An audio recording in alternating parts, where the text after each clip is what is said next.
नमस्कार। रूबरू theatre group की तरफ से शख्सियत के इस अंक में इस वक्त जो शख्सियत हमारे साथ है, she is an media communicator, she is avid educationist, she is actor, designer and director, she is assistant professor, department of theatre and television, Punjab University. I welcome Namrata Sharma. बहुत बहुत स्वागत आपका रूबरू के इस मंच पर। धन्यवाद बहुत बहुत, और आपका बहुत आभार कि आपने मुझे यहाँ मौका दिया बात करने का। मुझे उम्मीद है कि ये सबके लिए अच्छा रहेगा कुछ सुनने के लिए। तो मुझे I am really very thankful to you. And we are really privilege to have you. And जैसा कि हमारा शो का फॉर्मेट है कि आजकल इतना ज्यादा काम नहीं हो रहा थिएटर में, और ऑडियंस तो खैर आ ही नहीं पाएंगे, तो कहीं ना कहीं थोड़ी सी खलिश सी रहती है, मायूसी सी रहती है। तो प्रोग्राम को स्टार्ट करने का मकसद यही था कि जो यंग परफॉर्मर्स हैं वो मायूस ना हो, और वो समझे जो हमारे यहाँ सेलिब्रिटीज आती हैं वो किस मुश्किलात को, चैलेंजेस को तय तय करके एक मकाम तक पहुंची हैं। तो मैं चाहूंगी जो आपकी जर्नी रही है कला के क्षेत्र में वो आप हमसे साझा करें। जी जरूर। अब पहली बात तो ये है काजल दी कि मेरे लिए मतलब थिएटर हमने पढ़ा भी बाद में जाके, लेकिन जीवन में ये अनुभव भी किया मैंने जितने भी साल से मैं रंगमंच कर रही हूँ कि थिएटर इज अ लाइफस्टाइल, जीवन जीने का तरीका होता है। जो लोग इसको ऐसा, जिनके लिए ये लाजमी है, जो वही करते हैं जीवन भर, ऑप्शन या हॉबी नहीं है, उनके लिए ये जीवन जीने का तरीका हो जाता है। तो अगर हम अपना क्लासिकल इंडियन ड्रामा के फिलॉसफी के हिसाब से भी सोचें तो ये जीवन की अनुकृति है। तो हम्म। जैसे जीवन मृत्यु के साथ समाप्त नहीं होता, हमारी जो फिलॉसफी है, कोई चीज रुकती नहीं है कभी, इट गोज ऑन।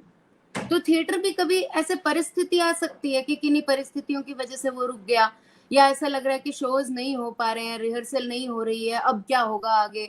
बहुत से नॉर्थ इंडिया में हम देखते हैं कि हमारा टिकटेड थिएटर उतना ज्यादा नहीं है, लोग इस चीज के साथ स्ट्रगल कर रहे हैं कि उन्हें टिकट बेच करके थिएटर करके खुद का गुजारा चलाने की मुश्किल आती है। जबकि मुंबई में, पुणे में, दूसरी तरफ आप देखें साउथ में, कोलकाता में, तो आप टिकटेड थिएटर देखते हैं।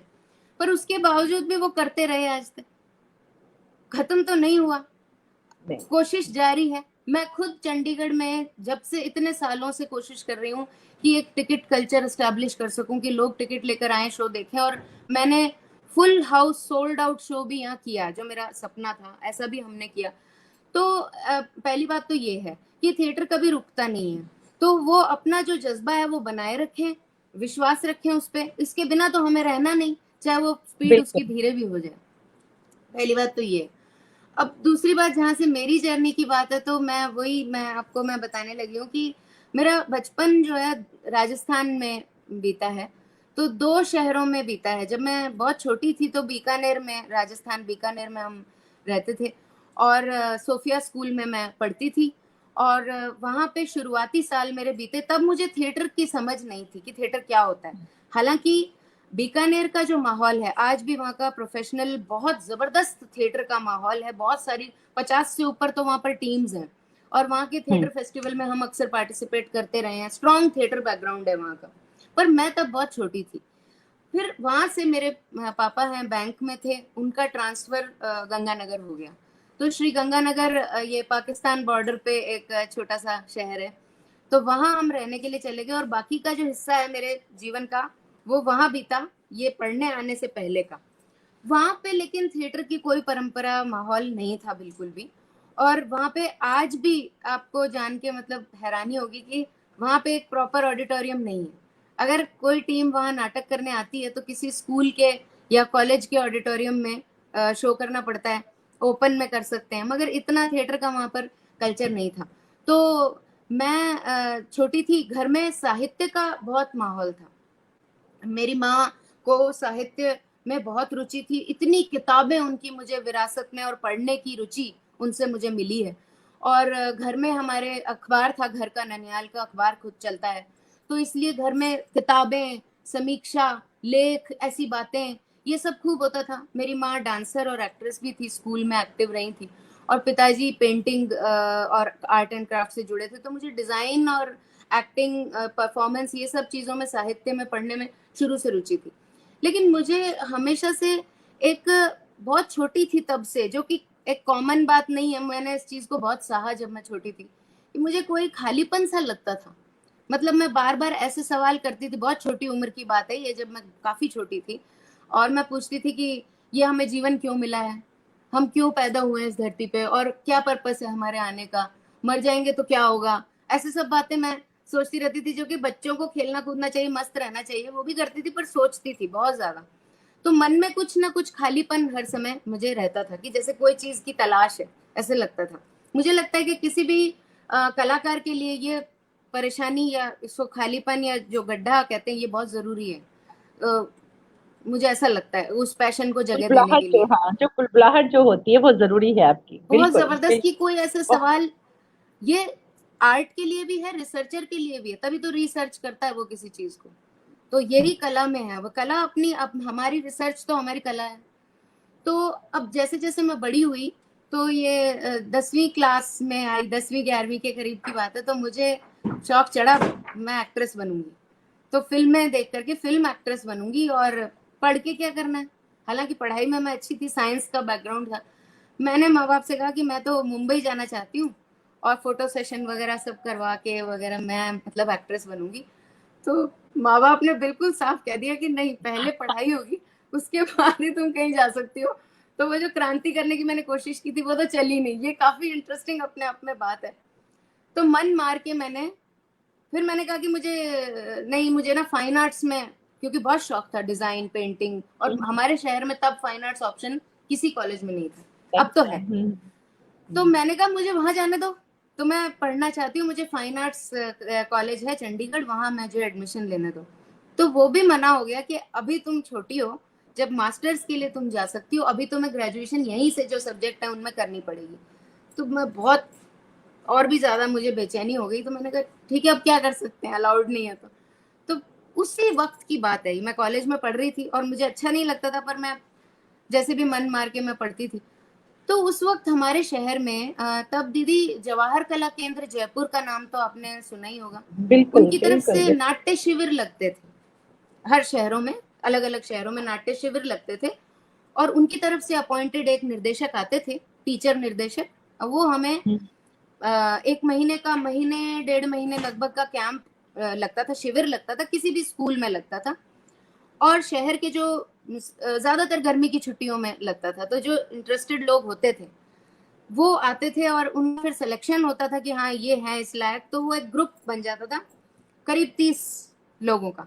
तो कुछ लोग उसमें से पहले से भी, जो मैं नहीं जानती थी, देखिए अभी तक थिएटर से वैसा, स्कूल में मैं बहुत अच्छी थी, डिबेटर थी, बेस्ट डिबेटर थी स्कूल की, डांसर थी, और एक्टिंग प्लेज में एक्ट करती थी। पर ये जो प्रॉपर थिएटर जिसको बोलते हैं, रंगमंच जिसको बोलते हैं, ये टर्म, मुझे कॉन्वेंट एजुकेशन थी पूरी, मुझे ये चीजों का नहीं पता था।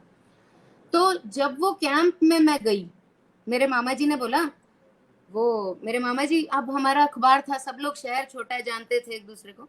तो निर्देशक आए जगदीश राठौड़ जी, मेरे पहले गुरु रंगमंच में, जिन्होंने मुझे रंगमंच से इंट्रोड्यूस किया। मैं उनकी आभारी हूँ हमेशा के लिए। और बहुत कुछ सिखाया उन्होंने मुझे, एक तरह से उन्होंने मुझे डिस्कवर किया। तो उनकी, वो आए शहर में, तो मुलाकात हुई, तो मेरे मामा जी बोले, भाई अब मेरी भांजी को एक्टर बना के दिखा दो तुम, अगर बना सकते हो तो वो बोले कि अच्छा दिखाओ कौन है, मिलाओ आप। तो मैं मिली उनसे, और वो थिएटर कैंप मैंने, बोले कि मतलब एक्टिंग करनी है तो ये लगा के देखो, मैंने शुरू किया। काजल दीदी, वो कैंप था और आज का दिन है, मैंने मुड़ के ये नहीं सोचा जीवन में कि मुझे कुछ और करना है। मतलब मुझे वहां पता चल गया था, उसके बाद मैंने कभी नहीं कहा मुझे फिल्मों में जाना है। मुझे, और उसके आगे आपको बहुत इंटरेस्टिंग बात और भी बताऊंगी पढ़ाई से रिलेटेड, क्योंकि आजकल यंगस्टर सोचते हैं, आजकल या हमेशा से सोचते हैं, हम, मैं तो यूनिवर्सिटी में पढ़ाती हूँ, वहां भी बच्चे यही सोचते हैं कि एक्टर को पढ़ने की जरूरत नहीं है, या बिल्कुल मतलब, बिल्कुल। हाँ, कि पढ़ाई की क्या जरूरत है, मतलब हमें तो एक्टिंग का शौक है। और एक अभिनेता को अभिनय करना होता है, पढ़ाई से उसका क्या लेना देना है। ये बातें मतलब सुनती आ रही हूँ। ये सारे मेरे जो मुगालते थे, ये उस समय मैं उस कैंप में ही, मतलब आपको देखिए जीवन में एक थोड़ी सी देर की रोशनी भी अगर आपके मन में लौ है, वो आपको बता देती है कि आपने कहाँ जाना है। अब बिल्कुल दीदी, मुझे उस वक्त वो जो बेचैनी थी उससे राहत मिली कहीं। मुझे पहली बार ऐसे लगा कि हाँ, वो कुछ हो रहा है कि जो अच्छा लग रहा है, मतलब कुछ। तो वो कैंप में तो मैंने बहुत एंजॉय किया। वो पहली बार मुझे जगदीश राठौड़ सर जो हमारे थे, उन्होंने बताया, आवाज जो होती, वॉइस, अब मेरी वॉइस अच्छी थी, कुछ लोगों की टेक्सचर अच्छा होता है, तो मैं सोचती थी अच्छी है, मगर मुझे ये नहीं पता था कि ट्रेनिंग से क्या फर्क पड़ता है और ये बॉडी की क्या होती है आप एक एक्टर के लिए। और नाटक होते हैं अलग अलग, उनको पढ़ना होता है, फिर सेलेक्ट करके उनको डायरेक्ट करते हैं, फिर उसमें डिजाइन, सेट डिजाइन, सारा एलिमेंट होता है, म्यूजिक होता है, थीम होती है कि आप समझते हैं कि नाटक क्या कहना चाह रहा है। ये सब बातें मुझे उस कैंप में पता चली, और ये भी पता चला कि मेरे ही शहर में मेरे ही जैसे और भी कुछ लोग हैं जो मेरे टच में नहीं थे, जो पहले से रंगमंच कर रहे हैं, और रंगमंच की कुछ कुछ हल्की हल्की थोड़ी थोड़ी एक्टिविटी चल रही है। मतलब वैसे तो माहौल नहीं था, पर होता है, अंकुर होता है हर जगह कहीं पे, तो वो कुछ लोग थे। तो दीदी उसमें हमने पहले तो नाटक तैयार किया हमने, गोगोल का गवर्नमेंट इंस्पेक्टर जो है उसका हिंदी अनुवाद जो है, जांच पड़ताल, तो वो किया हमने तैयार। और फिर मैं आपको इसलिए बता रही हूँ ये बात कि ये शहरों में, हमारे नॉर्थ इंडिया में खास करके जहाँ थिएटर का कल्चर नहीं, ऐसी दिक्कतें आती हैं। इतनी मेहनत से वो नाटक हमने तैयार किया, आधा पहुंचते पहुंचते 2-4 लोग धोखा दे गए। तो अब हम क्या करें, एकदम हाथ पैर फूल गए। फिर हमने दूसरा कई नाटक पढ़े, और उसमें से नाटक शंभू मित्र जी का कांचन रंग जो नाटक है, बहुत ही खूबसूरत नाटक है, बिल्कुल एक आम दर्शक के लिए भी मतलब लिए हुए है, और सभी रंगमंच के रंग उसके अंदर, सभी कितने सारे पात्र, वो शंभू मित्र का जो कांचन रंग है, शायद उस पे कुछ फिल्म्स भी बनी है कि एक नौकर है, उसको सब लताड़ते हैं और उसकी लॉटरी लग जाती है तो सब बदल जाते हैं। तो फिर उसमें मुझे अब उसमें क्या था कि जो मेन कैरेक्टर था पांचू, नौकर जो था, नौकर ही उसमें हीरो था, क्योंकि उसको सब तंग करते हैं, उसके साथ बुरा व्यवहार करते हैं। वो उनका कजिन भाई रहता है, दूर का, गांव से आता है बेचारा, उसको नौकर बना देते हैं, तो उसको पांचू पांचू करते रहते हैं।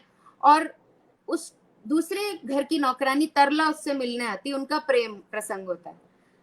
अब वो पांचू था, ऐसे था दीदी बिल्कुल, और मैं अच्छी खासी थी, तो मुझे कैरेक्टर दिया मालकिन। अब 17-18 साल की मैं थी, मालकिन यानी वो 3 बड़े जवान लड़कों की माँ, एक बेटी भी है मेरी, और वो पांचू नौकर। और मेरे जो पति का कैरेक्टर कर रहे थे वो बड़े थे भैया उम्र में, तो लेकिन मतलब मैं बहुत छोटी थी उस हिसाब से, 18 साल की लड़की मतलब 50 साल की औरत का वो रोल।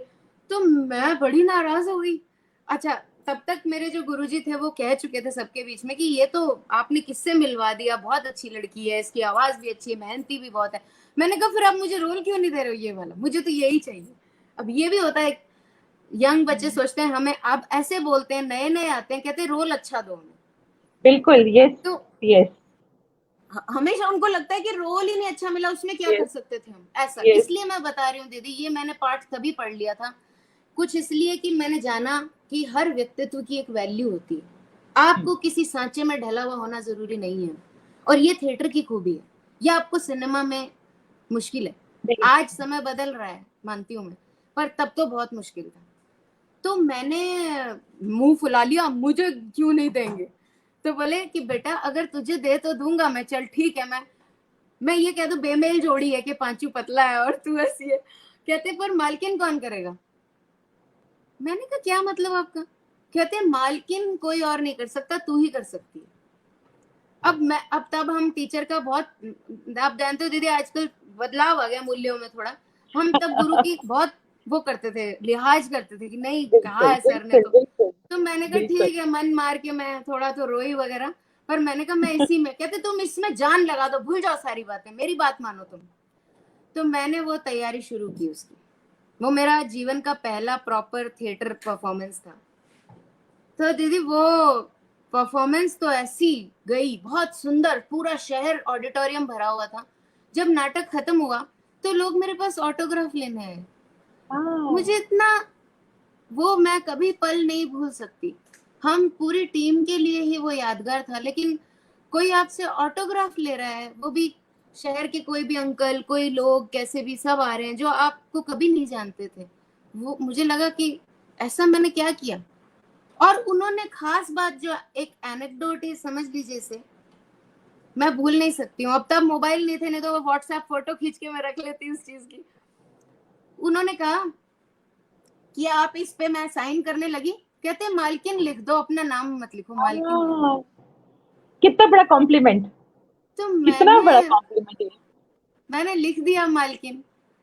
तो आज भी आप देख रही मेरे मतलब वो रोए खड़े हो रही ये सोच के। उसके बाद वो संभागीय नाट्य प्रतियोगिता करता था जवाहर कला केंद्र। तो शुक्रवार को वहां फ्राइडे थिएटर में जो टीम शिविर में नाटक तैयार होते थे शहरों में, उनका एक वहां परफॉर्मेंस दी जाती थी।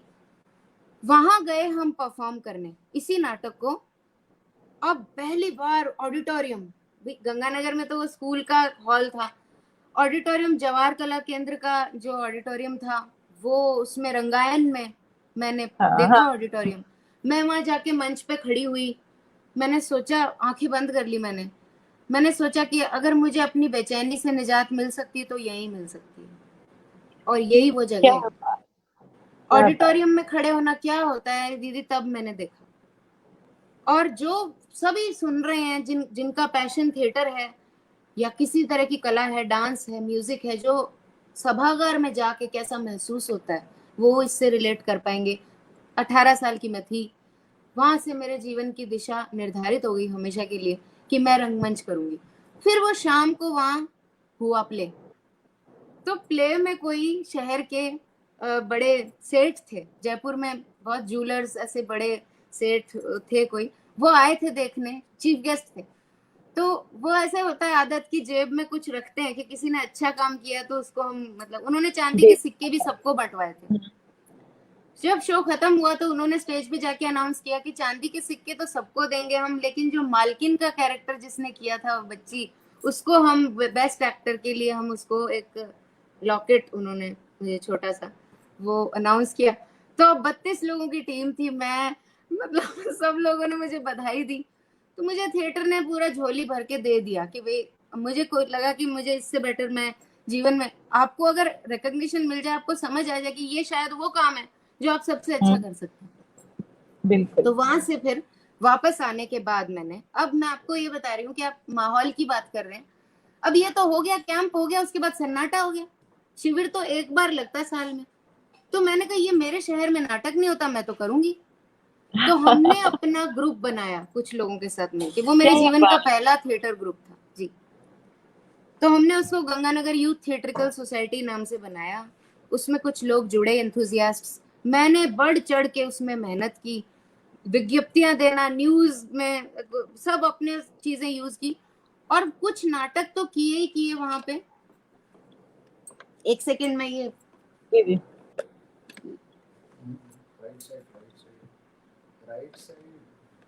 इधर है, ये ना।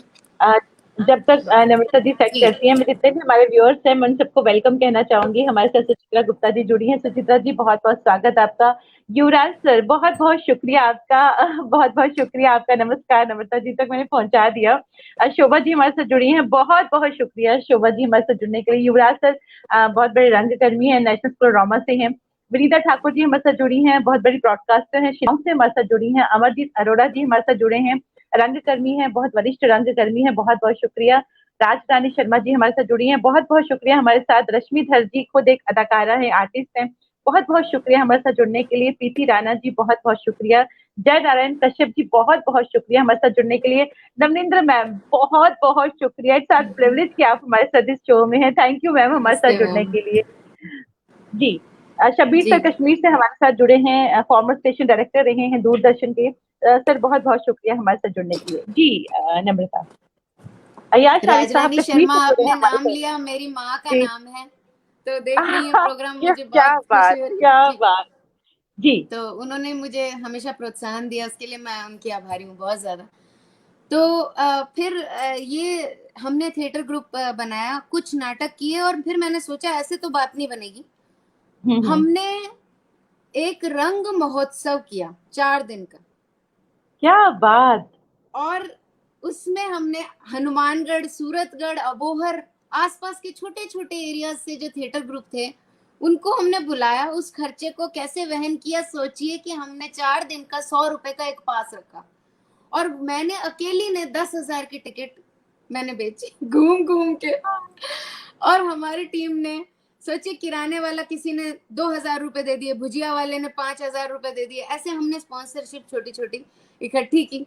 और गंगानगर रंग महोत्सव नाम से हमने उसको 4 दिन का किया, लोगों ने इतना एंजॉय किया कि हमने पहली बार थिएटर की ऐसी ट्रीट देखी है, 1.5 इंच ऊपर जैसे अच्छे नाटक उसमें, और भी बहुत से अच्छे अच्छे नाटक, इतनी पुरानी बात हो गई है, लेकिन हमने 4 दिन का रंग महोत्सव किया। तो ये सब करते करते मुझे मेरी ग्रेजुएशन हो गई और मुझे पता चला कि थिएटर की एजुकेशन आगे होती है। तो Chandigarh Punjab university department of Indian theatre की जो एंट्रेंस निकली थी, तो मैं मेरे पापा को मैंने बोला कि मुझे तो यहाँ जाना है, मास्टर्स करनी है। तो आप सोचिए वो वक्त है कि लोग पूछते थे अच्छा आप थिएटर करते हो, अच्छा काम क्या करते हो, और लोग इसको सुना बिल्कुल के जोर से हंसते थे, जोर से हंसते थे, मुझे अच्छा नहीं लगता। बिल्कुल ये आज भी बिल्कुल। दीदी मेरे ये आलम आज भी है, ये गुरु, आज भी है, ये ये आलम आज मैं भी है। बिल्कुल बिल्कुल बर्दाश्त नहीं करती। मैं कहती हूँ इसे serious work, serious yes, profession, ये काम है, एग्जैक्टली। इसका आप इज्जत नहीं करेंगे और दूसरा भी नहीं करेगा। तो बिल्कुल मुझे बिल्कुल। मेरी मामी जी हैं, वो खुद प्रोफेसर थी उस वक्त पॉलिटिकल साइंस की। उन्होंने पूछा इसके प्रोफेसर भी होते हैं क्योंकि उन लोगों को ये तो पता था कि मैं थिएटर वगैरह करती हूँ। क्या हाँ करती है, लेकिन उसको मतलब ऐसा मैंने कहा मामी जी अगर मास्टर्स होती है तो कोई तो हो गई ना प्रोफेसर पढ़ाने के लिए। तो जी हम अपना बैग उठा के पहुंच गए, मैं और मेरे पापा। I am very thankful to him कि उन्होंने ऑफ बीट रास्ता चुनने में मेरा बहुत साथ दिया। कभी ये नहीं कहा नहीं बेटा तुम ये मत करो। तो वहां पे बहुत लोग आए हुए थे, हमारे सीनियर थे, क्या माहौल थिएटर डिपार्टमेंट का, मतलब वहां तस्वीरें, आज मेरी तस्वीरें वहां लगी हुई हैं मेरी परफॉर्मेंस की। मैं तब गई, मैंने देखा, मैं तो चकाचौंध हो गई, इतना खूबसूरत हमारा डिपार्टमेंट, बिल्कुल यूनिवर्सिटी के एक शांत कोने में, हॉस्टल्स से घिरा हुआ, काजल दीदी बहुत सुंदर, और उसके अंदर थिएटर परफॉर्मेंसेस की फोटोज जो हुए नाटक वहां उन सब की, और professor Mohan Maharshi, professor G Kumara Varma, Mahendra sir, Neelam ma'am, Rani ma'am, Anjala ma'am, Mahendra sir, ये सब वहाँ हमारे टीचर जिनके बारे में मैंने जाना कि कितनी अच्छी अच्छी यहाँ फैकल्टी है। और उनमें बहुत मुश्किल था, एंट्रेंस टेस्ट हुआ, करीब 250 कैंडिडेट थे, फिर उसमें से सेलेक्ट हुए, फिर ऑडिशन हुए, और आप देखिए लोग चले गए, मैं और मेरे पापा वहीं बैठे रहे। रात को मेरे ख्याल से अंधेरा होने लगा था, 7 बजे के करीब रिजल्ट आया कि उनको शॉर्टलिस्ट किया है। तो सिर्फ 12 सीट थी इतने कैंडिडेट्स में से, उसमें से 4 लड़कियां सेलेक्ट हुई थी और बाकी लड़के थे, उसमें से एक मैं थी। मेरे लिए तो वो बहुत बड़ी उपलब्धि थी मेरे जीवन की।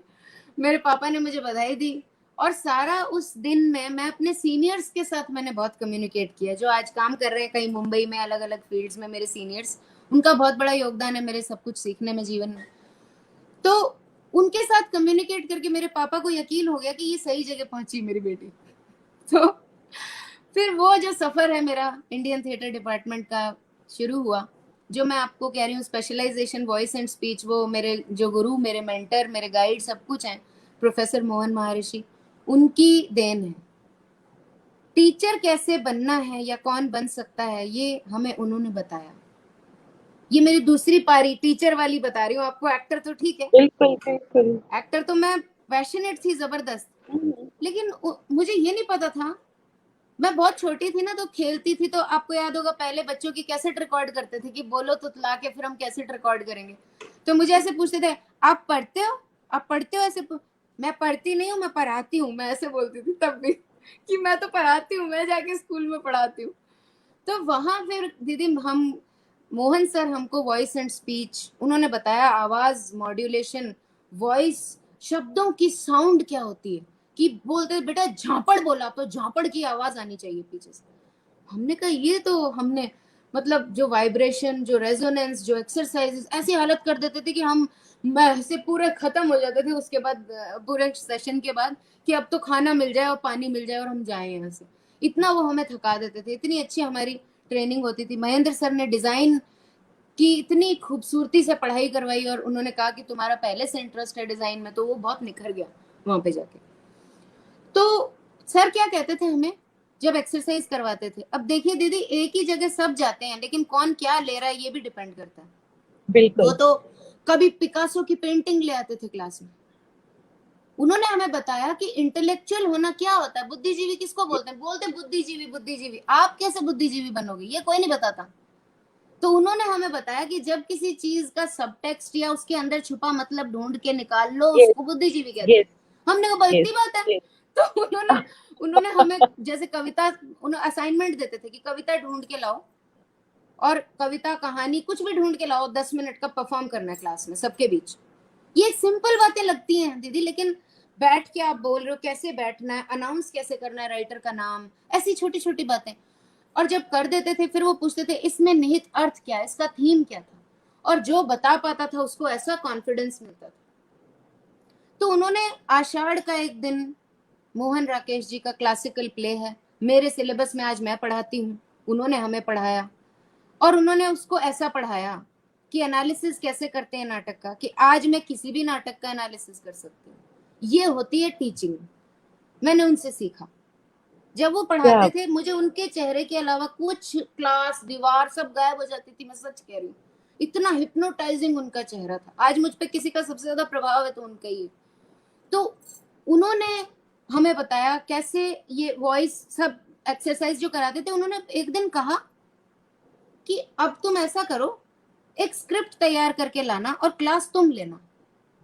सबको कहा उन्होंने कि सब लोग स्क्रिप्ट तैयार करके लाएंगे, जो मैं करवाता हूँ वो तुम करवाओगे। ये मुझे आज तक किसी टीचर ने नहीं कहा। इतने लोगों से मैं पढ़ी हूँ, संपर्क में आई हूँ, ये हमें किसी ने नहीं कहा। तो मुझे बड़ा मजा आया। सबने नहीं किया, देखिए दीदी, वो काम सब करके नहीं लाए थे, कुछ लोग लाए भी होंगे। मैंने तो बड़े ध्यान से पूरा स्टडी करके नोट्स बना के डायग्राम के साथ एक 60 मिनट की एक्सरसाइज स्क्रिप्ट बनाई। मैं लाई, मैंने उन्हें दिखाई। जी दीदी, तब मैं हॉस्टल से, हम लोग पैदल पैदल, हॉस्टल पीछे ही था, हॉस्टल से हम पैदल पैदल आते थे डिपार्टमेंट चलते हुए। वो जो रास्ता था ना, उस पे चलते हुए मैं सोचती थी एक दिन मैं यहाँ से पढ़ाने आऊंगी, क्योंकि मुझे पता चल गया था, मुझे पता चल रहा था थोड़ा थोड़ा कि थिएटर में पैसे नहीं है। पहले भी करके आई थी रंगकर में, तो मुझे ये पता चल गया था कि मैं, पैसे कमाने जरूरी है, खुद के पैरों पे। मैं बचपन से इस मामले में बहुत लड़कों जैसी, पापा ने पाला था मुझे, बिल्कुल ऐसे पाला था। मेरे पिताजी को पता नहीं क्या सनक थी, जैसे मतलब रात को मुझे 8 बजे हम कहीं जा रहे हैं, कहते हैं जा उतर के पान की दुकान से पान लेके आओ। मेरी मम्मी ने बोला आप क्या कर रहे हो, मतलब? कहते नहीं चुप रहो, बिल्कुल वही जाएगी, वो लेके आएगी। उन्होंने मुझे ऐसी कई परिस्थितियों में डाला। एक बार दवाई मंगवाई, रात शाम अंधेरा हो गया था, कहते तुम और तुम्हारी बहन जाओ, आज हम इतनी बात करते कि लड़कियों को बचा के रखो, ये करो। हो तो कुछ भी सकता था ना दीदी।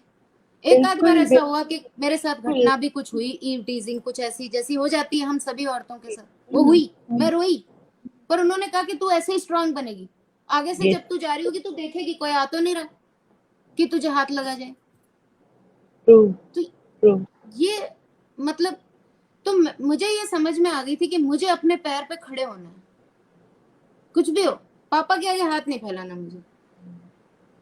ये मुझे कंडीशनिंग नहीं मिली कि मतलब तुम शादी हो जाएगी फिर तुम्हारा पति तुम्हारे मतलब खर्चा उठाएगा। ये मैंने नहीं, कभी आइडिया नहीं था मुझे, आज भी नहीं है। मैं अपने, मेरे हस्बैंड बोलते हैं कि कितने तुम में, मैंने कहा नहीं, ये मेरा सेल्फ रिस्पेक्ट है। इसमें थिएटर ने मेरी हेल्प की। उसने मतलब, मैंने वहां उनको ये रियलाइज किया कि अगर मैं टीचर बन जाऊं, और ये भी नहीं है, टीचिंग मुझे पसंद थी ना, क्योंकि you can be a teacher by choice, not by chance. मेरा पैशन, मेरे को लगा मैं तो, मुझे बड़ा मजा आ रहा क्लास लेने में। एक्सप्रेशन, टीचिंग भी एक्सप्रेशन है, एक्टिंग भी एक्सप्रेशन है, परफॉर्मेंस है टीचिंग। जो लोग ये नहीं समझते वो टीचर नहीं हो सकते। परफॉर्मेंस, हम सुनते हैं कि अलकाजी सर पूरी तैयारी करके क्लास में स्क्रिप्ट पढ़ाते थे। ऐसे नहीं कि तुम पढ़ लो ये दे दी तुम्हें स्क्रिप्ट, पहले खुद उसको सुनाते थे उनको कि क्या इसमें रस है, वो निकाल के दिखाते थे। तो फिर मैंने डिसाइड किया कि मैं टीचर बनूंगी। तो मैंने मोहन सर को कहा, बोले ठीक है करो तैयारी। तो नेट का एग्जाम एक तो मास्टर्स के साथ ही दे दिया था, और उसके बाद दिया, वो क्लियर हो गया हाथ के हाथ मेरा, क्योंकि मैंने मेहनत की बहुत ज्यादा उसमें। और यहाँ पे भी फिर परफॉर्मेंस हुई। 2 प्रोडक्शंस में हमने काम किया। फ्रेडरिच ड्यूरनमेट की द विजिट में काम किया, लीदली नगरी की नीति कथा नाम से उसका। कुमारा वर्मा सर जो है हमारे आदरणीय प्रोफेसर, अब तो वो कैलिकट यूनिवर्सिटी में है, तो उन्होंने उसका अनुवाद किया, उसमें हमें बिठाया एडेप्टेशन में। हम वो स्टूडेंट्स थे, वो पब्लिश नहीं हुई लेकिन हमने उनके साथ एडेप्टेशन किया। बहुत ही खूबसूरत प्रस्तुति, उसमें छोटी छोटी एंट्रीज और कॉस्ट्यूम, लाइट, ये सारी बैक स्टेज ड्यूटीज हमने की। हमने उस सीरियसनेस को जाना, शो के वक्त की क्या एनर्जी होती है, क्या वैल्यू होती है, डिजाइन क्या होता है, कैसे अलग अलग टाइप की स्टेजेस का डिजाइन अलग होता है, और आपका एरेना है, कितने लोग इस 2-3 तरफ बैठ सकते हैं, ऑडिटोरियम का क्या इफेक्ट होता है, ये सब। और दूसरे साल में प्रोफेसर अंजला महर्षि जो है, उन्होंने आजर का ख्वाब बेगम कुदसिया जैदी का जो अनुवाद है पिग्मेलियन का, वो किया। और फिर से वही हुआ मेरे साथ कि मुझे हज्जो नहीं मिला, फूफी जान मिला। तो मेरा जूनियर था रॉकी, जो अभी उड़ता पंजाब में भी आया था, केसरी में भी काम कर रहा है खूब अच्छा, वो मेरा भांजा बना। तो मैंने बोला मैम आप डबल कास्ट करो, मुझे दो आप हज्जो, ये क्या बात है। तो वो बोली नहीं डबल कास्ट नहीं हो सकता, डिपार्टमेंट का एक लिमिटेड बजट है और फूफी कौन करेगा, उन्होंने मुझे ये बोला। तो मैंने कहा अच्छा। फिर मेरे सीनियर्स दोस्तों ने मुझे समझाया कि तू रोल पे ध्यान दे, ये मत सोच तुझे कौन सा रोल मिला। Very true. मैं बहुत बिल्कुल, बात, मैंने तो बहुत ही उसमें खूबसूरत मेहनत बात लगा कही दी। आप। मैं बताऊं दीदी, मेरी लाइफ का सबसे one of my memorable role है, हॉस्टल था हमारे, ओपन एयर में हुआ था वो। ओपन एयर के चारों तरफ हॉस्टल है, बॉयज हॉस्टल, लड़कियों के तो बंद होते हैं हॉस्टल। गर्ल्स बॉयज हॉस्टल की बालकनीज खुली होती। तो वो सारे 6 बजे शो शुरू होता था, 7:30-7:45 के करीब खत्म होता था, वो बालकनी में आ जाते थे और वहीं से आवाज होती थी, मेरा लास्ट डायलॉग होता था, उसके बाद प्ले खत्म हो जाता था। उसके बाद 2-3 डायलॉग कोई सुनता नहीं था, उठ जाते थे लोग। मतलब उसमें मेरा डायलॉग होता था कि मियाँ इस लौंडिया ने तुम्हारा दिमाग खराब कर दिया है, बस वहां पे प्ले खत्म हो जाता था। तड़ातड़ तालियां, और वो सारे बालकनी में फूफी जान, वहां से आवाजें आती थी, इतनी मुझे उसमें वो मिली। तो मैंने जाना, इंडियन एक्सप्रेस के जर्नलिस्ट ने आके हमारी मैम को पूछा कि आपकी जो फूफी थी ये आपने प्रोफेशनल मंगवाई थी। तो उन्होंने बोला नहीं नहीं, उन्होंने मुझे गले लगा लिया, उन्होंने कहा ये मेरी स्टूडेंट है। तो उन्होंने मुझे कहा देखा बेटा, रोल नहीं, आपकी मेहनत होती है कि आप क्या यस, परफॉर्म कर सकते हैं उसमें। कभी यस, ये नहीं सोचना चाहिए पता नहीं कौन सी चीज आपको कहाँ ले जाए। और एक्चुअली दीदी, रंगमंच की जो यात्रा है वो स्पिरिचुअल जर्नी है, वो आपको वेरी ट्रू, बताती है वेरी जीवन के ट्रू। प्रति पर्सपेक्टिव। बिल्कुल बड़ा अगर आपका पर्सपेक्टिव बड़ा नहीं हो रहा, आपका दिल बड़ा नहीं हो रहा, तो थिएटर का कोई फायदा नहीं है। वो बेस्ट इनफॉर्मल एजुकेशन है, संवेदनशील बनाने में, एक इंसान के रूप में बेहतर बनाने में, चीजों को समझने में। जो ये कर सकता है कुछ नहीं कर सकता कोई। तो यहाँ से फिर मेरा मैंने चंडीगढ़ में भी बहुत काम, मैंने बच्चों को बहुत करवाया थिएटर स्कूल्स में। गंगानगर में हमने सबसे बड़ा एशिया का अंध विद्यालय है, वहां पर मूक बधिर और अंधे बच्चे होते हैं, उनको एजुकेशन दी, उनके साथ थिएटर मैंने वर्कशॉप लगाई। मैंने देखा कि अगर आप देख नहीं सकते तो आपकी सारी ध्यान दूसरे सेंसेस पे चला जाता है। कितनी बड़ी बात है कि हम इस चीज को वो फॉर ग्रांटेड लेते हैं कि हम देख सकते हैं। उन थिएटर का रूप कहीं भी मर्ज हो जाता है। उनको आप जाते ही ये तो नहीं कहोगे वॉइस एक्सरसाइज करवा, नो, उनको तो आप पहले अभिव्यक्ति दोगे, वो तो छू के आपको फील करते हैं। वो मेरा नाम लिखते रहे बार बार कि देखो हमने आपका नाम लिखना, आपका ये नाम है ना। वो देख नहीं सकते थे, मैं इतनी हिल गई उस अनुभव से। तो रंगमंच आपको कितनी जगह ले जा सकता है, कैसे लोगों से जोड़ सकता है। और फिर टीचिंग है, वो तो मैं क्या बताऊं, पिछले 15 साल से, मैं मुझे अभी 23 सितंबर को 15 साल हो गए, क्योंकि पास आउट होते ही अगले साल मेरी नौकरी वहाँ डिपार्टमेंट में, पटियाला में थिएटर एंड टेलीविजन डिपार्टमेंट में लग गई थी। तो नेट क्लियर हो गया था, वैकेंसी निकली, मैंने अप्लाई कर दिया, तो वहाँ हो गया। अब वहां पहुंची तो पंजाबी, अब ये भी एक बात है कि मुझे भाषाओं का बहुत शौक है, कुछ एक भाषाएं तो सीखी भी हैं, लेकिन और जैसे उन्हीं के एक्सेंट में बोलना, अगर भाई मराठी बोलना या आप उर्दू बोल रहे हैं, और की हाल है पंजाबी बोल रहे हैं। तो वहां मैं पहुंची, मुझे पता कंडीशन थी जॉब की कि पंजाबी तो पेपर क्लियर करना है, पर कंडीशन से ज्यादा मैंने ये देखा कि मेरा इंग्लिश मीडियम वहां काम नहीं आएगा, क्योंकि बच्चे पिंडों से, रूरल एरियाज से आते हैं, रॉ टैलेंट। उनको लगता है ये टीचर तो अंग्रेजी बोल रहा है, ये हमें क्या सिखाएगा। तो मैंने कहा पहले मुझे पंजाबी बोलनी पड़ेगी, तभी इनको मैं अंग्रेजी हिंदी। द वाइस चांसलर ने कहा कि ये आपको हेल्प करेंगी हिंदी, आगे आपको दूसरे प्लेटफॉर्म्स पे हिंदी की जरूरत। मुझे समझ आ गया ये तब तक नहीं बोलेंगे जब तक मैं पंजाबी नहीं बोलूंगी। तो फिर मैंने वहाँ पंजाबी भाषा सीखी और स्टूडेंट्स ने मेरी बहुत हेल्प की। स्टूडेंट्स के साथ मैं गलत बोलती थी। गुरमुखी आपने सीखी? जी, मैंने एग्जाम क्लियर किया। नवनिंद्रा मैम ने साइन किया था, वो देख रही है। नवनिंद्रा मैम लिख रही है प्राउड ऑफ यू नम्रता, वो लिख रही है आपके लिए। थैंक यू जी, मैम, थैंक यू। उन्होंने साइन किया। उन्होंने ऐसे बोला, बिल्कुल आज भी मुझे उनका एक्सप्रेशन याद है। उन्होंने सोचा फॉर्मेलिटी की तरह कर लेगी जैसे लोग करते हैं। मैंने काफी मेहनत की उसमें। तो जब इन्होंने सर्टिफिकेट देखा, बोले अरे वाह, तुमने तो बहुत अच्छा कर दिया। मैंने कहा हाँ, फिर करना ही था। मेरे बच्चों को कैसे समझूंगी मैं जिनको पढ़ाना है। अब देखिए दीदी, उस वक्त स्टूडेंट्स मुझसे बड़े बड़े थे उम्र में। 25 साल की मैं थी जब मैंने ज्वाइन किया, और कई स्टूडेंट में 27 28, मतलब मुझसे बड़े बड़े भी थे। पहले तो देखते घबरा गई मैं, कैसे पढ़ाना is not easy. No no. तो मैं मोहन सर को फोन करती थी। जसपाल देओल मेरी फ्रेंड गाइड, मेरी बहुत करीबी, और अब वो एचओडी हैं डिपार्टमेंट की हमारी, डॉक्टर जसपाल देओल। उन्होंने मुझे बहुत हिम्मत दी। उन्होंने मुझे बताया कि कैसे डील करना है, कैसे अपने आप को संभालना है, कैसे एक टीचर का क्या रुतबा होता है, उसे कैसे बिहेव, प्रोटोकॉल क्या होता है कि स्टूडेंट्स के साथ कैसे बिहेव करना चाहिए। तो और पंजाब एक अलग माहौल है, चंडीगढ़ अलग माहौल था, पंजाब बिल्कुल वो अलग माहौल था। तो वहां मैंने बहुत सी रस्टिक चीजें, फ्लेवर लैंग्वेज का। और स्टूडेंट्स कहते थे मैडम तुसी तो लिखो बोर्ड ते, तुसी बोल जाओ की गलती कर रहे हो तुसी। तो मैं कहती थी ठीक है भाई। वो कहते थे बोलो तुसी गलत बोलो। तो मैं बोलती थी, गलत बोलते बोलते सही बोलने लगी। वो लोग ठीक करवाते थे, पर उन्हें लगता था कि ये हमारे साथ है। तो पंजाबी मैंने सीख ली, जीवन में एक बड़ी चीज। जी, तो ये मतलब थोड़ा एक भाषा का लगाव, क्योंकि भाषा कम्युनिकेशन का माध्यम है और थिएटर है ही कम्युनिकेशन।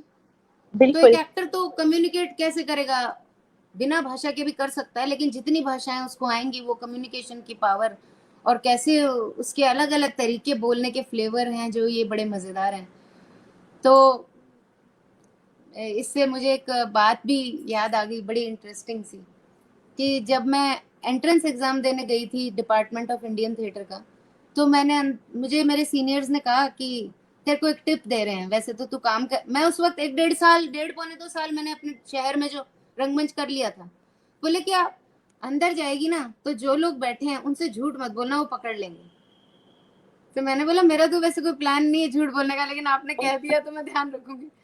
तो मैं अंदर जैसे ही दरवाजा मैंने खोला, उन्होंने कहा कि तू मोमेंट दरवाजा खोलेगी ना, वो नोटिस करेंगे तू कैसे खोल रही है, थिएटर के टीचर है वो। मैं गई तो ऐसे बड़ी सी टेबल, उसके पीछे ये सब बैठे थे, मोहन सर, अंजला मैम, रानी मैम, नीलम मैम, सब, महेंद्र सर, कुमार सर। तू ऐसा सीरियस।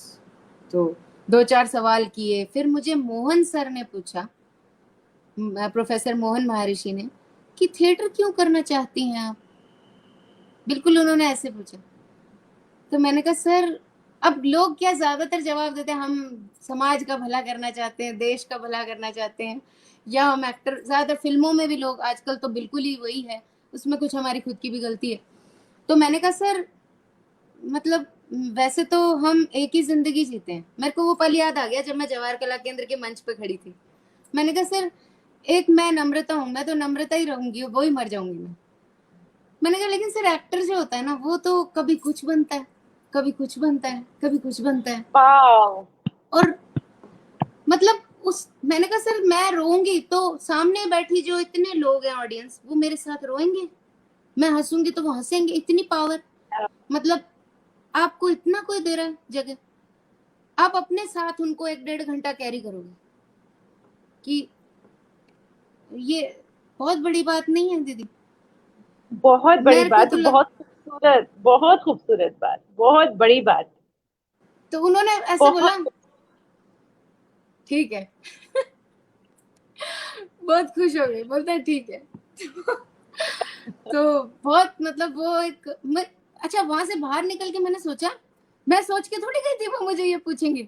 आप कमाल की बात देखिए, मैंने कहा ये मैंने क्या बोला, क्योंकि वो मैंने फील किया, अंदर से निकली मैंने थी, कहा अंदर हाँ से, दिल से निकली थी। बिल्कुल। तो मैंने थिएटर को जिया है, उसके साथ रोई हंसी हूँ एज एन एक्टर। मैंने इतनी चीजें, अब तो उस वक्त में और आज के वक्त में तो बहुत अंतर आ गया मुझमें, ऐसा अंतर जो शायद मेरे किए हुए कामों में दिखाई देता होगा, क्योंकि खुद आप क्या एक इंसान हो मामूली, आप कितना क्या दिखा लोगे अपने अंदर। पर थिएटर आपको बहुत पावरफुल बनाता है, वो तो आपको बहुत मौका देता है कि आप क्या कर सकते हो। मैं इबादत है बोले जा रही हूँ, थिएटर, तो आपको मैंने इबादत कहने है, नहीं दिया। इबादत नहीं थिएटर। आपने इतना अच्छा बोला है, और एक एक चीज जो आपने बोली है इतनी इंस्पिरेशनल चीज है कि किस तरह से हम इतने मैसेजेस हमें आ रहे हैं सभी। They all have praise for you. Shraddha हमारे साथ जुड़ी है, इरशाद मासूम हमारे साथ जुड़े हैं, बहुत बहुत शुक्रिया। कश्मीर से जुड़े हैं प्रियंका गौर हमारे साथ जुड़ी है, बहुत बहुत शुक्रिया हमारे साथ जुड़ने के लिए। बलकार सिद्धू सर हमारे साथ जुड़े हैं, थैंक यू सर जुड़ने के लिए। सत श्री अकाल सर। बहुत ही राजीव अच्छे हैं वो, मैरी, उनका खुशनुमा हाँ स्वभाव एकदम जी, हमेशा बहुत आशीर्वाद जी। अच्छे, कमाल के इंसान है वो। बहुत शुक्रिया हमारे साथ जुड़ने के लिए। राजीव जी हमारे साथ बहुत शुक्रिया जुड़ने के लिए, खुद एक रंगकर्मी है। अशोक भौमिक साहब हमारे साथ जुड़ने के लिए बहुत बहुत शुक्रिया। शोभा आहूजा जी बहुत बहुत शुक्रिया। महेश चंद्र जी बहुत बहुत शुक्रिया हमारे साथ जुड़ने के लिए। अर्चना जी बहुत बहुत शुक्रिया, खुद एक आर्टिस्ट हैं। अर्चना जी बहुत बहुत शुक्रिया हमारे साथ जुड़ने के लिए। अयाज शारिक साहब कश्मीर से हमारे साथ जुड़े हैं, is an avid educationist and media communicator and artist. बहुत शुक्रिया हमारे साथ जुड़ने के लिए। मैं आपसे ये जानना चाहूंगी, आपको अवार्ड मिला है युवा बिस्मिल्लाह खान, उस्ताद बिस्मिल्लाह खान युवा पुरस्कार। तो अवार्ड जो है उनसे एक रिस्पॉन्सिबिलिटी और ज्यादा बढ़ जाती है, तो आप क्या कहेंगे इस बारे में? हाँ, मतलब जो एक चीज महसूस होती है, अवार्ड जब एक अवार्ड एक रिकग्निशन होती है, जी जिसके बिल्कुल। बारे में मैंने कभी भी कल्पना नहीं की थी कि मुझे भी कोई अवार्ड मिलेगा। तो मुझे एक दिन फोन आया ऐसे, जो आदरणीय कमल अरोड़ा जी, जो चेयरपर्सन संगीत नाटक अकेडमी के हैं, क्योंकि ये किसी बॉडी के उनको भेजनी होती है एंट्री। उन्होंने मेरा काम देखा था, तो उनको लगा कि अच्छा काम है। मैंने कहा मुझे ऐसे अवार्ड मिल सकता है क्या? तो उन्होंने कहा कि तुम काम कर रही हो तो कब तक बताती रहोगी, इससे लोगों को पता चलेगा कि तुमने कहा। मैंने कहा हाँ, ये बात तो मुझे फील होती है, क्योंकि अब ना तब तक 20-22 साल होने तक दीदी लगने लगा था कि अभी लोग ऐसे करते हैं जैसे पता ही नहीं हो कि काम। अब किसी ने 20-22 साल अपने जीवन के दे दिए, ये सैड पार्ट है हमारे थिएटर फील्ड का, कि बड़ी मुश्किल है। तो आप समझती हैं सब बातें, बिल्कुल आपने बिल्कुल बचपन बिल्कुल से देखा है। बिल्कुल। तो मुझे लगता था कि अरे रिकग्नाइज तो कर लो कम से कम भाई, हम फिल्मी सितारे ना सही लेकिन हम अपनी जान लगा के काम करते हैं। क्या बात। तो तो तब मैंने कहा अच्छा ऐसी बात है, तो ये मिला मुझे अवार्ड। अब अवार्ड मिलने के वक्त मैं गई वहां, मुझे मणिपुर में, इम्फाल मणिपुर में शेखर सेन सर जो चेयरपर्सन संगीत नाटक अकेडमी के, और वहाँ गवर्नर नजमा हेपतुल्ला मैम, उनके हाथ से हमें अवार्ड मिला एक्टिंग के लिए 2018 का। बड़ा ऑनर, घर वालों को सभी मतलब माता पिता, सास ससुर, हस्बैंड, सभी दोस्त, शिष्य, जितने स्टूडेंट, सब लोग वाह वाह वाह। तो मुझे पहली बार एहसास हुआ कि ये कोई सम्मान मुझे दिया है, इसका मतलब है कि अब ये आगे भी सोचेंगे कि ये क्या, अब मेरी हर काम पे नजर रहे। नहीं तो मैं एकदम मस्त होके काम करती हूँ, मैंने कभी ये नहीं सोचा ये रूल है वो है। काम करते वक्त अपनी क्रिएटिविटी फॉलो करनी चाहिए हमें।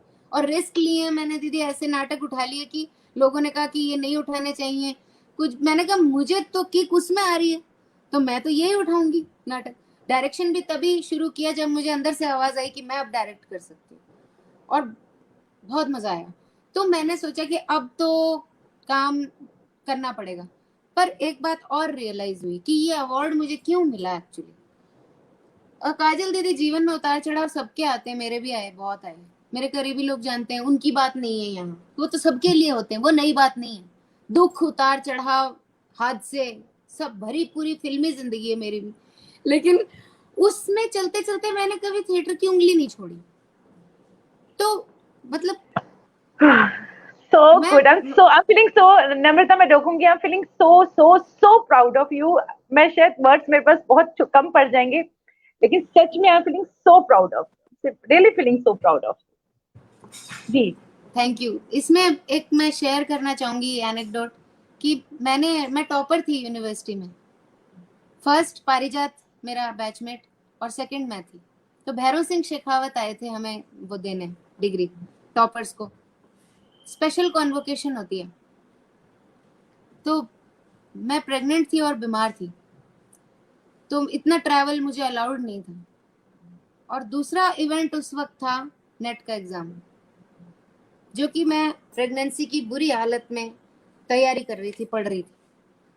मुझे पता था कि अगर अभी क्लियर नहीं किया तो बेबी होने के बाद मैं बंद जाऊंगी, साल, पता नहीं, 1.5 2, आप समझ सकती कैसे। बिल्कुल बिल्कुल बिल्कुल। तो डॉक्टर ने कहा कि चॉइस है, एक बार ट्रैवल कर सकती हो या तो डिग्री लेने चली जाओ। तो मेरे पास भैरव सिंह शेखावत वाली फोटो नहीं है, लेकिन मेरा बच्चा है मेरे पास। तो मैंने कहा कि मैं नेट का एग्जाम दूंगी जी, मुझे नहीं जाना। तो मैं नेट का एग्जाम देने गई, कैसे तो भी ऐसे ऐसे मैं बैठा नहीं जा रहा, वो बेंचेस ऐसी होती थी। तो पीछे कोई चिढ़ रहा था जो एग्जाम में, क्या सॉरी भाई साहब थोड़ी तबीयत ठीक नहीं है, आप डील करो। तो वो एग्जाम मैंने कहा दे, ये क्लियर करना ही है। वो हो गया क्लियर, उसी बार हो गया। तो मैंने कोई 9-10 जगह एंट्रीज भेज दी पूरे देश में कि कहाँ कहाँ मुझे टीचर की जॉब मिल सकती है। काम करने की इतनी इच्छा थी मुझ में कि मतलब वो चलता रहना चाहिए। तो फिर आई गया जवाब, खैर आना था। तो जब कहते हैं कि जब आपको किसी चीज की इच्छा होती है तो आपको कुदरत भी देती है वो चीज। तो बिल्कुल मैंने वो बिल्कुल। शेखावत जी वाली फोटो पारिजात के पास होगी, मेरे पास नहीं है कॉन्वोकेशन की। तो लेकिन नेट का एग्जाम, टीचर बनने का मेरा जो सपना था वो ज्यादा इम्पोर्टेंट था। तो ये एक इम्पोर्टेंट बात मैं आपके साथ शेयर करना चाहती थी। बहुत ही इंस्पिरेशनल, बहुत इंस्पिरेशनल। बलकार सिद्धू सर लिख रहे हैं कि we are also so proud of you Namrata. सच में, थैंक यू, सच में थैंक यू। बहुत तो ये मैं बहुत। कहना चाह रही थी कि निरंतरता जो है, अवार्ड, मैंने सोचा कि जब इतनी चीजों में मैं करती रही तो अब तो ये अवार्ड भी मिल गया है, तो मुझे थोड़ी पहचान, कहीं पे भी लिखते हो आपकी, आप अवार्ड ही हो तो थोड़ी सी जगह मिलती है आपको। तो थिएटर में जरूरी है, नॉर्थ इंडिया में खास करके, क्योंकि इसको आज भी वो इज्जत, मुझे बड़ी तकलीफ होती है। वो मैं टिकटेड ही करती हूँ चाहे लॉस हो जाए मुझे, पर मैं कभी फ्री शो नहीं करती। मोहन सर ने मुझे एक बात सिखाई थी कि मुफ्त काम मत करना कभी भी। तो मुफ्त काम नहीं करना चाहिए कभी भी, चाहे किसी को बुरा लगे या अच्छा लगे। तो कोई शो के लिए कहता है तो मैं कहती हूँ आप कम दे दीजिए, हम फ्री में नहीं आऊंगी। फ्री कर लिया, फ्री बहुत काम किया। जब अपने शहर में बच्चे थे तो स्कूलों में हमने 350 बच्चों का light and sound show India through the ages, discovery of India पे बेस्ड करवाया स्कूल में, जब वो थिएटर का ग्रुप था। क्योंकि तब तो पहचान बनानी थी। और उस वक्त तो ये होता किसी बच्चे से, अभी किसी ने बड़ी खूबसूरत बात कही, मैंने कहा मेरा बेटा कह रहा है कि मुझे ऐसा कोई काम बताओ कि मैं कमाई करूं, आजकल छोटे बच्चे भी कमाना शुरू कर रहे हैं। तो उसने बोला उसको ये बोलो कि अभी वो करे जो दिल को खुशी दे, बाद में वो कर लेगा जो पैसे देंगे। तो क्या उस बात। वक्त तो दिल की खुशी और ग्रोथ, मॉडेस्टी सीखनी थी कि नहीं जी हम तो काम करेंगे, पैसे मत दो, वो भी जरूरी था। तो उन्होंने सम्मानित किया, ट्रॉफी दे दी, पैसे नहीं दिए, और शो बहुत अच्छा हुआ। पर तब हमें अपना बायोडाटा बनाना था। वो ठीक है, आप स्कूलों में काम करो, जगह जगह जाओ, फ्री भी काम करो, अपने कॉज के लिए फ्री काम करना तो बहुत ही अच्छी बात है। कि बिल्कुल। जैसे वो अंध विद्यालय में हमने पैसे नहीं मांगे उनसे, वो डिफरेंट बात थी। लेकिन उसके बाद जब आप प्रोफेशनली क्वालिफाइड हो गए, आपको काम पे कमांड हो गई, तो आप फ्री क्यों काम करोगे। तो मैंने कहा मैं शो फ्री एंट्री नहीं करूंगी, चाहे जो मर्जी हो जाए। टिकट होगी, लेनी है लो, चाहे 10 लोग बैठ के देखें। तो बहुत ही खूबसूरत, बहुत जी, खूबसूरत बात। And this is very important. Ticketed show तो तभी यस, तो ऑडियंस आएंगे, भले शुरू में बहुत ना आए जरूरी लेकिन है। बाद में तो आएंगे। बहुत जरूरी है, बहुत जरूरी है, चाहे जी, कम ही हो। अमिता बहुत ही इंस्पिरेशनल। मैं आपसे ये जानना चाहूंगी, आपने इतने नाटक किए, आपका फेवरेट प्ले कौन सा रहा as a director, as an actor? वैसे तो सभी नाटक एक एक्टर को प्रिय होते हैं, लेकिन मेरा जो एज अ डायरेक्टर, मैंने पहले तो खूब नाटक डायरेक्ट किए थे, लेकिन एक जो हो रहेगा कुछ ना कुछ, ये प्रोफेसर मोहन महर्षि जी की हिंदी रूपांतरण है, ये एडेप्टेशन है। मार्शा नॉर्मन का प्ले है नाइट मदर। हम्म। वो माँ और बेटी की कहानी है, उसमें मैंने उसको डायरेक्ट और डिजाइन किया। डिजाइन के हिसाब से वो ऐसा प्ले है, आप देखेंगी, मतलब डिजाइन उसकी 200 तो कम से कम प्रॉपर्टी है उसमें। Wow wow. और मैंने अपनी तरफ से हिम्मत की थी, 74 पेज की स्क्रिप्ट थी, और सुनने वालों ने कहा ये क्या है, इसमें कोई एक्शन ही नहीं है, इसमें तो बातें हो रही है। मैंने कहा नहीं, ऐसा नहीं है, क्योंकि डायरेक्टर की नजर को पता होता है कि वो क्या है। दीदी मुझे, मैं कहूंगी one of the best acclaim जो मुझे मिला है आज तक मेरे नाटकों को, उनमें से एक है ये। उसमें वो माँ और बेटी की कहानी है, सिर्फ 2 पात्र हैं, देखिए 1.5 पौने 2 घंटे का नाटक है और रियल टाइम में चलता है, घड़ी टिक टिक करती है, उतनी देर की घटना है। और वो एक शाम माँ घर आती है और बेटी जो है उसको एपिलेप्सी है, मिर्गी की बीमारी है, और वो पति से अलग होके रह रही है, बेटा उसका नशे करने लगा है, ऐसी हालत है दोनों। ये विडो है लेडी। वो कहती है बात करते करते, मम्मा आज शाम को 2 घंटे के अंदर मैं अपने आप को शूट कर लूंगी, I am going to kill myself. तो वो कहती क्या मजाक कर रही हो? उसको पहले लगता है मजाक कर रही है। नाटक जैसे जैसे आगे बढ़ता है पता चलता है कि वो सही है, बिल्कुल अडिग है अपने डिसीजन। वो उसकी माँ उसे कन्विंस करने का एड़ी चोटी का जोर लगा लेती है कि मैं इसे बचा लूं, उसे कन्विंस कर लूं कि जीवन जीने के लिए, खत्म करने के लिए नहीं है। अब नाटक के एंड में क्या होता है वो मैं बता के आपका वो खराब नहीं करूंगी। तो उसमें एक डायलॉग है, वो कहती है, बहुत से अच्छे अच्छे डायलॉग हैं उसमें वैसे। माँ जो है वो जीवन से भरपूर है, वो दुख बहुत उसने भी सहे हैं, पर वो जीना चाहती है जुझारू। उसको बुनाई ऊन लाना पसंद है, उसको खाना हर समय कैंडी कपकेक चॉकलेट, पिकनिक मनाने जाना, गप्पे मारना, पार्टी देना, उसको म्यूजिक सुनना, डांस करना, सब कुछ पसंद है उसको। बेटी जो है चीजों से उस तरह की नहीं है, बिल्कुल डिफरेंट नेचर है। बहुत बड़ा मैसेज है प्ले में। तो जो लेडी ने लिखा था मार्शा नॉर्मन, वो टिश स्कूल जो है अमेरिका का, वहां पे विजिटिंग फैकल्टी है, और उन्होंने कई साल ऐसी औरतों के साथ काम किया था असाइलम वो इंस्टीट्यूट में, जो इन प्रॉब्लम्स से लड़ती हैं, इसलिए उनका रिसर्च प्ले है। वो कहती है लेकिन लेकिन जैसी जिंदगी में कभी भी कुछ भी हो सकता है, कुछ भी ऐसा जो सब कुछ बदल कर रख दे, वो क्या होगा पता नहीं, लेकिन उसके लिए इंतजार तो किया जा सकता है। So desperate. हम यही तो करते हैं, कल शायद कुछ अच्छा हो जाए, कहते उसके लिए इंतजार तो किया जा सकता है, 2 दिन के लिए टाल दे, देख मैं तुझे तेरी हर बात मानूंगी, तुझे सारी रात गाने सुनाऊंगी, एक बार के लिए रोक दे मेरी खातिर। वो उसको रोकने की कोशिश करती है, धर्म का वास्ता देती है, जीवन का वास्ता देती है, बेटे का वास्ता देती है, पति का वास्ता देती है, पता नहीं क्या क्या वास्ता देती है, खुद का वास्ता देती है। बेटी कहती है मुझे सिर्फ आपके साथ ये कुछ पल खुशी से गुजारने हैं मम्मा। और वो पूरे प्ले में मैंने क्या किया, बातें तो थी मगर इतना काम किया उसमें। एक एक प्रॉपर्टी, वो फ्रिज साफ कर रही है, वो पानी भर रही है, वो चॉकलेट बना रही है मदर, वो चीजें साफ कर रही है, न्यूज़पेपर रख रही है, सब काम में बातें हो रही है। मतलब एक एक्टर के लिए आप सोचिए, वो उसका एक्शन, हम किसी दिन उदास हो हम सफाई कैसे करती हैं घर की, देखिए किसी दिन हम खुश होती हैं हम खाना कैसे बनाती हैं। तो एक्टर के लिए तो इससे बड़ी क्या चीज हो सकती है, इसका तो कैरेक्टर ही उसमें आ गया पूरा, इतना मिल गया उसको। तो लोगों को मौका ही नहीं मिला कहीं देखने का, बैठे ही नहीं एक्टर एक जगह पे, वो लगे हुए सारी चीजों को ऐसा।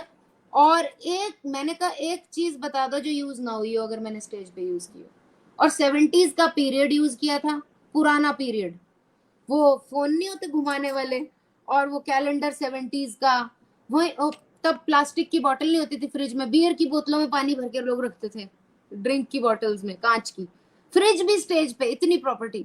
लोगों ने कहा ये क्या इतना सेट लगा दिया। मैंने कहा आप ये बताओ कौन सी चीज यूज नहीं हुई, अगर यूज क्या बिना हुई चीज दिखा दोगे तो मेरे डिजाइन में फॉल्ट है। आप देखिए डिजाइन भी वो क्या होना चाहिए, ऐसे नहीं कि दिखा दिया सुंदर है बस।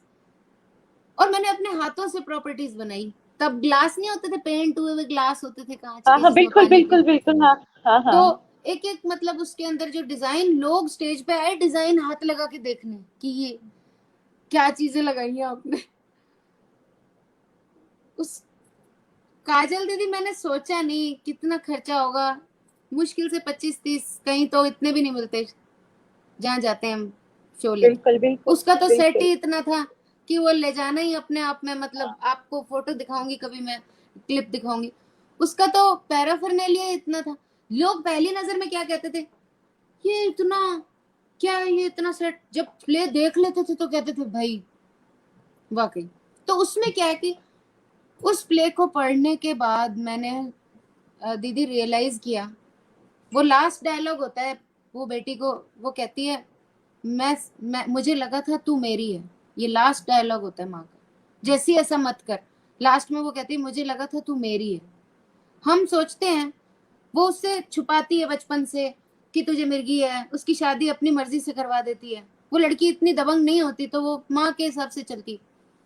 हम जीवन में अपनों को अपना कहते हैं, लेकिन हम उनकी तकलीफ को नहीं समझते। वो इतने अकेले होते चले जाते हैं, हमारे ही अपने, हमारी बहन, हमारी बेटी, हमारे बच्चे, पति, कोई भी इतने अकेले होते चले जाते हैं कि वो इस खुश हो जाते हैं इस एज तक कि उनको जीवन अब्सर्ड लगने लगे। ये प्ले एक बहुत बड़ी शिक्षा देता है। मैंने अपने जीवन में इसको महसूस किया किसी रिश्ते के साथ। मैंने जाना कि मैं ठीक नहीं कर रही थी और उसने मुझे कहा कि आपको क्या हो गया, आप बदल गए। मैंने कहा ये थिएटर की पावर है। अब बताइए जीवन में कैसे आपको रियलाइज करवा दिया उस प्ले ने कि ऐसा। तो वो मेरा दिल के बहुत करीब है वो नाटक। वो किसी ऐसी जनता के लिए नहीं है जो हंसने आए हैं ऑडिटोरियम में। वो भी मैंने किया, खजूर में अटका, कॉमेडी प्ले है जबरदस्त।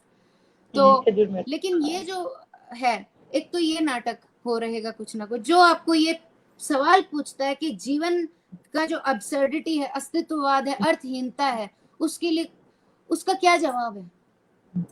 और उसमें आप अपने अपनों को, जिनको आप अपना कहते हैं, आप उनके लिए फैसले लेते हैं। अब बोलते हैं मैं प्यार प्यार, आई लव यू, कितना बोलते हैं आई लव यू, लेकिन कहाँ है लव। सामने वाला सफोकेट हो रहा है, हम लव ही करे जा रहे हैं, वो मरने तक पहुंच गए, है ना। और दूसरा प्ले मेरा आहट, ये प्रशांत दळवी जी का मराठी प्ले है चाहुल। और इसका वैसे तो हिंदी में जब ये सोनाली कुलकर्णी और सुशांत सिंह जो एक्टर हैं बड़े अच्छे, उन एसडीएन है, उन्होंने किया, नंदिता दास के साथ किया था उन्होंने। काफी लोगों ने उसको, मुंबई में शोज हुए। उसका नाम हेड्स या टेल्स था। मैंने उनको बोला, दलवी जी को रिक्वेस्ट की, हिंदी अनुवाद उन्होंने मेरे लिए करके दिया, अनिल देशमुख जी से करवाया। मेरा सक्सेसफुल प्ले है वो। संगीत नाटक अकेडमी के फेस्टिवल ओपन हुआ था उससे, तो जनता बहुत खुश हुई थी चंडीगढ़ में। वो एक पति पत्नी का नाटक है, सिर्फ कपल, 2 घंटे। मुझ पे ये भी इल्जाम लग गया था कि ये तो 2-2 पात्रों के नाटक करती है। मैंने कहा फिर आप लाके दो मुझे कमिटेड लोग, ताकि हम बड़ी कास्ट का। फिर बाद में मैंने बड़ी कास्ट का नाटक भी किया था। उसमें वो पति पत्नी इंटरकास्ट मैरिज करके रहने आ गए शहर में। अब फ्लैट, गाड़ी, टीवी, फ्रिज, बंगला, सब आज के लिए है बिल्कुल वो नाटक। एक शाम वो पति आता है और बताता है कि मेरे बॉस को तुम्हारे साथ एक रात गुजारनी है। वहां से वो पहले तो हैरान होती, कैसे बोल दिया उसने ये सब। एक पॉइंट आता है, सब बातें डिस्कस हो जाती हैं। कोई देखिए, मोहन सर कहते थे कि चरित्र तनाव में उद्घाटित होता है, दबाव की परिस्थिति में। तो दबाव कहते हैं बाहर ही नहीं होना चाहिए कि बाढ़ आ गई, ये दबाव नहीं है, अंतर चॉइस। जैसे कालिदास को चॉइस, कैसे मैं मतलब क्या करूं, जाऊं कि ना जाऊं, तो चॉइस से ही तो उसका चरित्र उद्घाटित हुआ। तो वो बोलती है, उसको एक पॉइंट आता है जहाँ पे बोलती है कि समीर ये फेंक दो, ये टीवी, ये फ्रिज, ये सोफा, ये सब। वो कहता है ये लोन पे लिया हुआ है, फ्रिज की किस्तें चल रही है, टीवी बॉस ने दिया, कैसे फेंक दूं। कहती कुछ है जो तुम फेंक सकते हो, जो हम फेंक सकते हैं। तो उसको कहती कि मुझे ये नहीं चाहिए, मुझे हमें हमारा घर हमारी खुशबू से महकना चाहिए, रूम फ्रेशनर से नहीं। कहती मुझे मेरा घर चाहिए, मुझे मैं बिकना नहीं चाहती। वहां पे इतना वो मतलब सारी खुल के आ जाती है हकीकत कि हम आज जो हमारी जरूरतें बन गई हैं, वो वाकई में जरूरतें हैं या नहीं है। मतलब एक डिओड्रेंट से लेकर के डीवीडी प्लेयर तक, मतलब मूल्यों पे आघात है। तो मेरे को ये करीबी लगते हैं, क्योंकि ये नाटक आप मतलब ऐसे प्रश्नों को जब नाटक ना उठाए या कुरेदे ना ऑडियंस को, तो नाटक का कोई पावर यूज नहीं होता। समाज का आईना होता है नाटक तो। और वो पिक्चर दिखाता है बहुत खूबसूरत और इतनी इंस्पिरेशनल। आपने जो बातें कही निर्मलता, it's too good, too good. चलते चलते मैं आपसे एक ही चीज जानना चाहूंगी, और मैं वो जानना चाहूंगी जो भी यंग परफॉर्मर्स है उनके लिए आप क्या कहेंगे। इतनी आपकी इंस्पिरेशनल जर्नी रही है और कितना कुछ है इस आपकी इस जर्नी में, इतनी इंस्पिरेशनल चीजें हैं, लेकिन फिर भी मैं चाहूंगी कि चलते चलते आप जरूर कुछ कहें यंग परफॉर्मर्स के।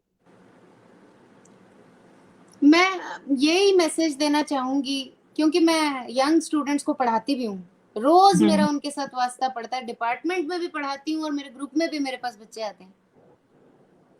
अगर आपके लिए थिएटर एक ऑप्शन है या हॉबी है या एक ऐसी चीज है जिसको आप दूसरे प्रायोरिटी पे रखते, तो मत कीजिए। अगर आपके लिए वो एक जरूरत नहीं है या आप मर नहीं जाएंगे उसके बिना, तो आज शेखर सेन सर ने फेसबुक पे एक जबरदस्त लाइन लिखी थी, मुझे याद आ गई, मैं इतनी हंसी। उन्होंने कहा, फिसल पट्टी पे तेल चुपड़, फिर उस पे चढ़ और दोस्त को कह मुझे खींच, अब बता कलाकार बनना है कि नहीं बनना है। तो ये तो होगा, दिक्कतें आएंगी बहुत ज्यादा, और शॉर्टकट कोई नहीं भाई कि हम तो मुंबई भाग जाएंगे। और theatre is not like that. आप अपने आप को पूरा दोगे, वो आपको पास तब आएगा। मंच को तो आप पूरा सरेंडर करोगे तो मंच आपको आशीर्वाद देगा, नहीं तो आपको ही लात मार देगा मंच। तो थिएटर से अगर आपको वो नहीं मिल रहा है, वो कुलबुलाहट नहीं होती कि आज रिहर्सल नहीं है तो आपको कुलबुलाहट नहीं हो रही है, तो किसी पे एहसान मत कीजिए, मत जाइए। बिल्कुल, वेरी ट्रू, वेरी ट्रू। कर रहे हैं तो निरंतर करिए, उसको अपना पहला प्यार जैसा कमिटमेंट दीजिए। प्यार तो बाद में आएगा, काम बहुत बड़ी चीज है। हम वो इससे बड़ा प्यार क्या है, जब अपने आप से ही प्यार नहीं किया और अपनी अपनी कला से प्यार नहीं किया तो किसी से क्या ही प्यार करेंगे हम। तो उससे ऐसा आप मोहब्बत है तो थिएटर कीजिए, नहीं तो थिएटर को गाली मत दीजिए कि थिएटर में पैसा नहीं है। थिएटर में पैसा है, आपको निकालना आना चाहिए, आपको निकालना आना चाहिए। आप निकालिए, आप दम लगाइए थोड़ा। ऐसे डायलॉग मत बोलिए कि झोला छाप दाढ़ी, ऐसा आई हेट ऑल दिस।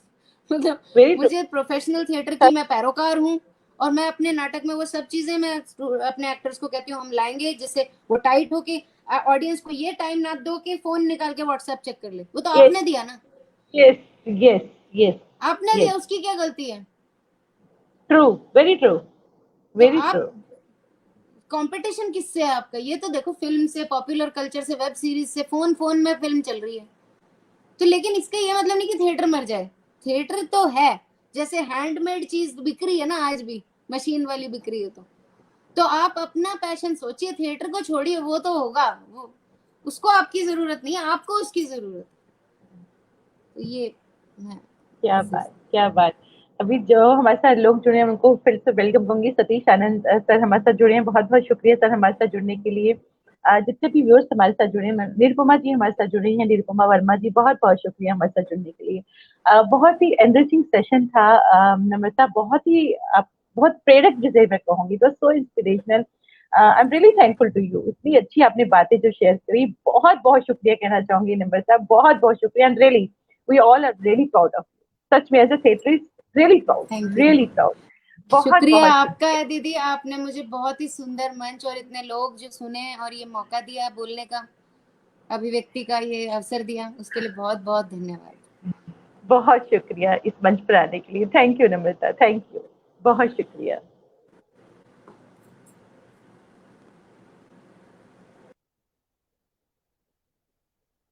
बहुत बहुत शुक्रिया हमारे साथ जितने भी व्यूअर्स जुड़े हैं इस वक्त। और ये कहना चाहूंगी, कल शाम को 7 बजे शख्सियत की अगली कड़ी में हमारे साथ होंगी थिएटर से जुड़ी, रंग मंच से जुड़ी और टेलीविजन धारावाहिकों से जुड़ी बेहतरीन अभिनेत्री वैशाली ठक्कर जी, जिनको आपने उत्तरण में देखा है माँ के किरदार में। बहुत ही खूबसूरत उनका करेक्टर था उत्तरण में, और उसके अलावा बहुत सारे नाटकों में, बहुत सारे टेलीविजन धारावाहिकों में वो नजर आई हैं। अपने सशक्त अभिनय के द्वारा उन्होंने दर्शकों के दिलों में अपने लिए खास जगह बनाई है। तो कल हमारे साथ होंगी वैशाली ठक्कर जी, अपनी रंगमंच की यात्रा को हमारे साथ साझा करेंगी। तो मिलते हैं कल शाम को 7 बजे, तब तक के लिए नमस्कार और शुभ रात्रि।